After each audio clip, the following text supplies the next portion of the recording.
नमस्कार दोस्तों, अपने YouTube चैनल जीपीआर ज्ञान में आप लोगों का स्वागत है। क्वेश्चन हम लोग देख रहे थे, 8 तक क्वेश्चन हम लोग देख चुके थे। 9 नंबर क्वेश्चन ध्यान से देखेंगे हम लोग दोस्तों। क्वेश्चन कहा जाता है कि 3 अभाज्य युग्म का उदाहरण दे। 3 अभाज्य युग्म का उदाहरण दे। दोस्तों क्या करना है कि अभाज्य संख्या 3 को जोड़ा पुराना है दोस्तों। तो क्या क्या है, तो देखिए ये तीन है, क्या है, एक अभाज्य संख्या है। और ये 5 क्या है, एक अभाज्य संख्या है। तो 3 और 5 यानी एक जोड़ा हो गया दोस्तों। नेक्स्ट देखेंगे 7 और ये 11, ये क्या है, एक अभाज्य संख्या है। तो ये भी एक और एक 2 हो गया। अब तीसरा क्या पढ़ाएंगे दोस्तों, ये हो गया एक 17 और एक 19। ये क्या हो गया दोस्तों, अभाज्य संख्या हो गया। अभाज्य संख्या जो सिर्फ अपने आप से कटे, एक और अपने आप से कटे, वही अभाज्य संख्या है। तो इसमें क्या क्वेश्चन को कहा था दोस्तों, 3 अभाज्य संख्या लिखने के लिए। तो हम लिख दिए 1 2 3 हो गया। यही आंसर इसका होगा। चलिए क्वेश्चन नंबर हम 10 की ओर देखेंगे। 10 नंबर क्वेश्चन कहता है कि निम्नांकित में कौन सी अभाज्य संख्या है। अभाज्य संख्या दोस्तों कहता है कि इसमें जो दिया हुआ ये 4 गो ऑप्शन, 5 गो, इसमें कौन कौन सी संख्या अभाज्य है। अभाज्य है तो ध्यान से देखेंगे दोस्तों। जो आपको तो हम पहले ही बता दें कि जो सिर्फ एक से कटे और अपने आप से कटे, वो क्या होता है, अभाज्य संख्या है। दोस्तों ये ध्यान से देखिए, ये कौन सी संख्या है, अभाज्य संख्या है, क्योंकि यह सिर्फ एक से कटेगा और ये अपने संख्या 23 से ही कटेगा, बाकी किसी से नहीं कट सकता है। ये 28 है, यह 2 से भी कटेगा, 1 से भी कटेगा, 4 से भी कटेगा। तो दोस्तों ऐसे नहीं होगा। चलिए ये भी नहीं होगा, क्योंकि 2 से कटेगा, 1 से भी कटेगा, 14 से भी, 7 से भी कटते, तो ऐसे नहीं होगा। अब देखते हैं 9 भी कटेगा दोस्तों, 3 से भी कट जाएगा, तो ये भी नहीं होगा। 31, हाँ दोस्तों 31 जो है ये किसी भी संख्या सिर्फ एक और अपने आप से कटता है, तो ये भी हो जाएगा मेरा आंसर। तो आंसर की बात करते हैं इसमें कौन सा होगा दोस्तों, तो ये 23 हो जाएगा और एक 31 हो जाएगा। यही इसका राइट आंसर होगा। चलिए नेक्स्ट कहता है कि सबसे छोटी संयुक्त संख्या, देखेंगे 11 नंबर 11 क्वेश्चन कहता है कि सबसे छोटी संयुक्त संख्या कौन सी होती है दोस्तों। सबसे छोटी संयुक्त संख्या की बात करें, सबसे छोटी संयुक्त संख्या 4 होता है। कितना होता है दोस्तों, 4 होता है। चलिए क्वेश्चन नंबर 12 देखेंगे। क्वेश्चन नंबर 12 में कहा जाता है कि 100 से कम 5 क्रमागत संख्याएं लिखिए। 5 क्रमागत संयुक्त संख्या लिखे जिसके बीच कोई अभाज्य संख्या नहीं हो। कोई अभाज्य संख्या नहीं हो। दोस्तों क्या करेंगे कि ये 100 से कम 5 को लिखना है। 100 से कम 5 को लिखना है। देखिए कैसे लिखेंगे, 100 से कम कितना से, 92 हो गया, 93 हो गया, ये 94 हो जाएगा और 95 हो जाएगा और 96 हो जाएगा। ये क्या है दोस्तों, 96 हो जाएगा। ये संयुक्त संख्या है। ये क्या है दोस्तों, संयुक्त संख्या है। यही इसका आंसर हो जाएगा। यही इसका आंसर हो जाएगा। चलिए नेक्स्ट नंबर 13 नंबर क्वेश्चन कर रहा है। ध्यान से 13 नंबर क्वेश्चन को पढ़ेंगे। 13 नंबर बहुत ही अच्छा क्वेश्चन है कि किसी संख्या के इकाई स्थान पर 5 है, यदि वह संख्या 150 और 200 के बीच हो तो संयुक्त संख्या होगा अथवा अभाज्य संख्या होगा। संयुक्त संख्या होगा अथवा अभाज्य संख्या होगा। दोस्तों हम बता दें कि इस स्थान पर कहता है कि 150 और 200 के बीच की संख्या जिसके इकाई स्थान पर 5 हो ना, 5 हो, वो संख्या संयुक्त संख्या होगा। तो एग्जाम्पल हम आपको बता देते हैं। जैसे में क्या हो जाएगा कि 155, ये क्या है दोस्तों, तो संयुक्त संख्या है। 165 क्या है, संयुक्त संख्या है। 175 क्या है, संयुक्त संख्या है। 185 क्या है, संयुक्त संख्या है। 195 क्या है, संयुक्त संख्या है। तो ये सभी जिसके इकाई का अंक 5 हो दोस्तों, वो क्या होगा, आपका संयुक्त संख्या। क्वेश्चन में बोला गया है कि 150 से 200 के बीच के लिखने के लिए। तो यही इसका राइट आंसर हो जाएगा दोस्तों। यही इसका राइट आंसर हो जाएगा। चलिए हम मिलते हैं आपको ये 14 नंबर क्वेश्चन की ओर बढ़ते हैं। क्वेश्चन देख सकते हैं दोस्तों, इसमें 14 नंबर क्वेश्चन में कहा जाता है कि 10 से बड़ी किसी संख्या के अभाज्य होने के लिए उसके इकाई स्थान पर कौन कौन से अंक हो सकते हैं। उसके इकाई होने के, दोस्तों इसमें क्या करें, इकाई होने के लिए कौन कौन से अंक हो सकते हैं। तो हम आपको बता दें कि इसमें इकाई अंक होने के लिए आपकी जरूरत है संख्या 1, 3, 7 और 9। यही अंक होगा तो वो अभाज्य संख्या 10 से जो है से बड़ी होने की संभावना यही संख्या से होती है दोस्तों। तो इसका आंसर हो जाएगा 1, 3, 7 और 9। चलिए क्वेश्चन नंबर 15 की ओर हम लोग बढ़ते हैं। क्वेश्चन नंबर 15 में कहा जाता है, ध्यान से देखिएगा दोस्तों, 15 नंबर क्वेश्चन कहा जाता है कि क्या कोई ऐसी भी संख्या है जिसका कोई गुणनखंड ना हो। हाँ दोस्तों, इसका आंसर यही होगा कि नहीं, ऐसी कोई भी संख्या नहीं है जिसका कोई गुणनखंड नहीं है। कारण कि कोई संख्या स्वयं का भी गुणनखंड होती है। फिर से सुनिए दोस्तों, 15 नंबर का आंसर होगा कि नहीं, ऐसी कोई भी संख्या नहीं है जिसका कोई गुणनखंड नहीं है। कारण कि कोई संख्या स्वयं का भी गुणनखंड होती है। तो इसका दोस्तों आंसर यही होगा जो हम अभी बोलकर आपको हम समझाए हैं। क्वेश्चन नंबर 16 की ओर बढ़ेंगे। 16 नंबर में क्वेश्चन में कहा जाता है कि एक और 100 के बीच सिर्फ दो संपूर्ण संख्या है हो संपूर्ण दो संपूर्ण संख्या है।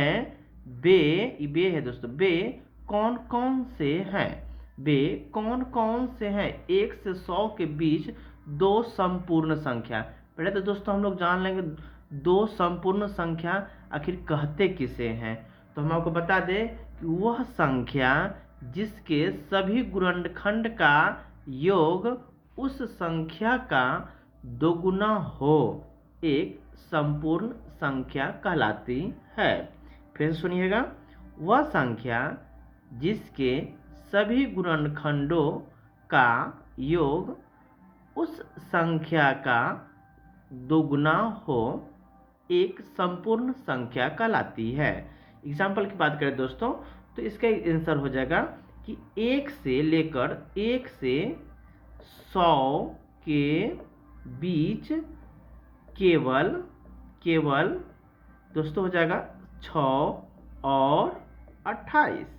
6 और 28 यही इसका दो संपूर्ण संख्या है। चलिए क्वेश्चन नंबर हम आगे बढ़ते हैं। क्वेश्चन नंबर कहा जाता है इसमें, क्वेश्चन नंबर 17 में कि ध्यान से देखिएगा दोस्तों, थोड़ा सा आप लोगों को दिक्कत होगा, बोर्ड बड़ा है और हमें थोड़ा सा लिखने परेशानी हो रही है। क्वेश्चन में बोला जाता है कि निम्नांकित में से प्रत्येक संख्या को दो विषम अभाज्य संख्या के योग के रूप में लिखें। दोस्तों कैसे बनाएंगे, बहुत ही इजी है, आप थोड़ा सा समझने की पूरी कोशिश कीजिएगा। यहाँ पर लिखेंगे 32 दोस्तों, यहाँ पर लिखेंगे 32। अब यहाँ पर देखिए ये 9 प्लस 13, ये 9 प्लस 13 दोनों का दोस्तों ऐड करेंगे तो कितना हो जाएगा 32 आ जाएगा।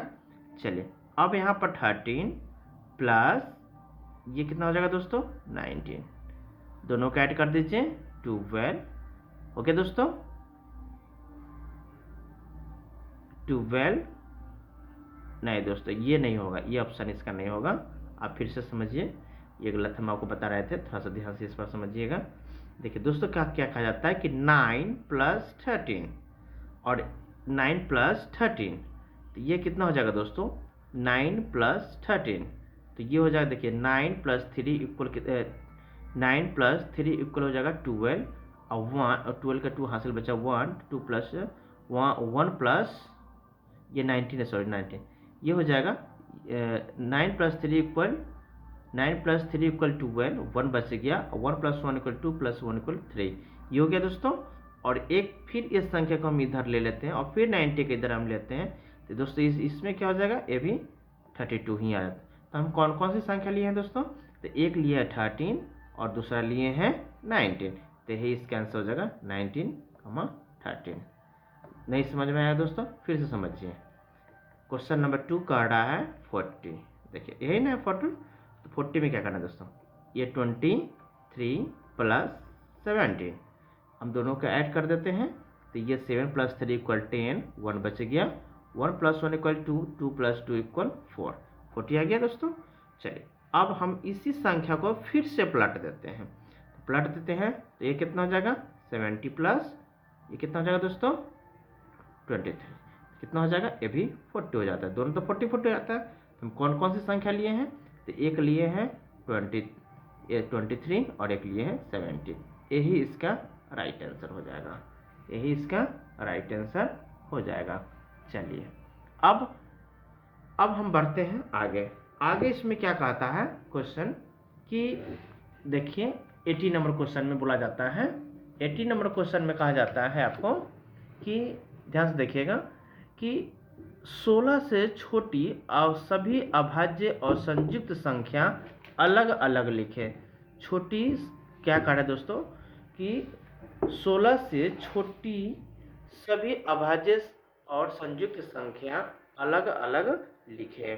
देखिए दोस्तों हम क्या करेंगे, यहाँ पर लिखेंगे हम 16, इससे छोटी छोटी कौन कौन सी संख्या, 2 आ जाता है, 3 आ जाता है, 5 आ जाता है, 7 आ जाता है, उसका 11 आ जाता है और 13 आ जाता है। ये क्या हो गया इसका दोस्तों सबसे छोटी अभाज्य संयुक्त संख्या, ये 16 से कम हो गया, यही इसका राइट आंसर हो जाएगा, है ना।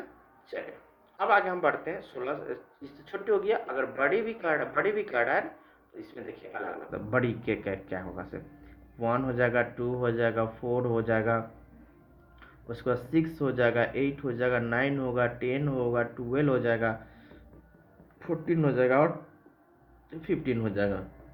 ये बड़ी संख्या हो जाएगा दोस्तों। यहाँ पर हम लिख सकते हैं छोटी अभाज्य संख्या, लिखेंगे छोटी अभाज्य, इसको हम लिख सकते हैं दोस्तों, इसको हम लिख सकते हैं बड़ी संयुक्त संख्या, संयुक्त संख्या, इसको दोस्तों क्या लिख सकते हैं बड़ी संयुक्त संख्या। चलिए क्वेश्चन नंबर 19 की ओर हम लोग बढ़ेंगे। क्वेश्चन नंबर 19 में कह रहा है कि क्या 1729 अभाज्य संख्या है। इसे क्वेश्चन पढ़िए दोस्तों, कहा जाता है कि क्या 1729 अभाज्य संख्या है। यहाँ पर लिखेंगे दोस्तों कि 29 किसी संख्या से विभाज्य नहीं है। दोस्तों क्या है, कोई भी संख्या से क्या है विभाज्य नहीं है, कोई भी संख्या से विभाज्य नहीं है, ये कोई भी संख्या से विभाज्य नहीं है, तो नहीं है विभाज्य।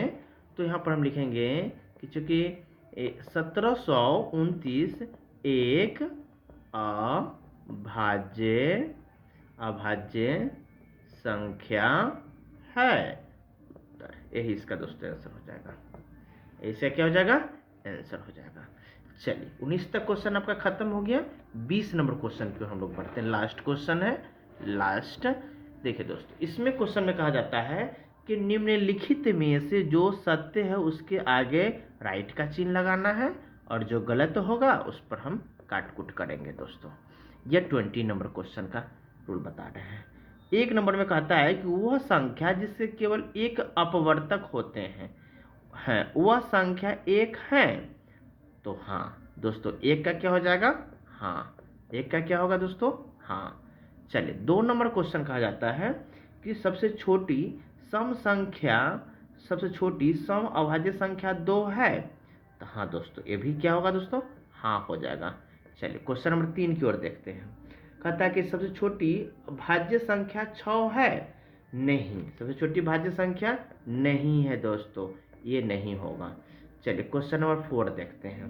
क्वेश्चन नंबर 4 में कहता है कि 2 अभाज्य संख्या का योग सम संख्या है। 2 अभाज्य संख्या का योग सम संख्या है। दोस्तों इसमें क्या करेंगे, नहीं है, ये भी क्या है दोस्तों, नहीं है, तो इसको भी काट देंगे। क्वेश्चन नंबर 5 की ओर देखेंगे। कहता है 2 को छोड़कर किसी भी 2 अभाज्य संख्या का योगफल सम संख्या होती है। तो हाँ होती है, इसमें क्या करेंगे दोस्तों, हाँ होती है। क्वेश्चन नंबर 6 देखेंगे। कहता है कि सभी सम संख्या अभाज्य संख्या है। तो हाँ है, ये भी हाँ होगा दोस्तों, ये भी हाँ होगा। चलिए क्वेश्चन नंबर 7 देखेंगे। कहता है कि 3 विषम संख्याओं का योगफल विषम संख्या होती है। तो हाँ होती है, इसमें भी दोस्तों हाँ हाँ लिखेंगे हम लोग, इसमें भी लिखेंगे हाँ ही लिखेंगे। 8 नंबर क्वेश्चन में कहा जाता है कि 2 सम संख्याओं का योगफल सदैव सम संख्या होती है। हाँ होती है, क्या होता है दोस्तों, हाँ होती है, ये भी सही होगा। चलिए इस तरह से आपका पूरा चैप्टर मैथ खत्म हुआ। कुछ प्रश्नावली था 3.1। नेक्स्ट चैप्टर हम लोग देखेंगे नेक्स्ट वीडियो में। अगर वीडियो अच्छी लगी है तो ज़्यादा से ज़्यादा शेयर करें, कमेंट करें। तब तक जय हिंद, जय भारत।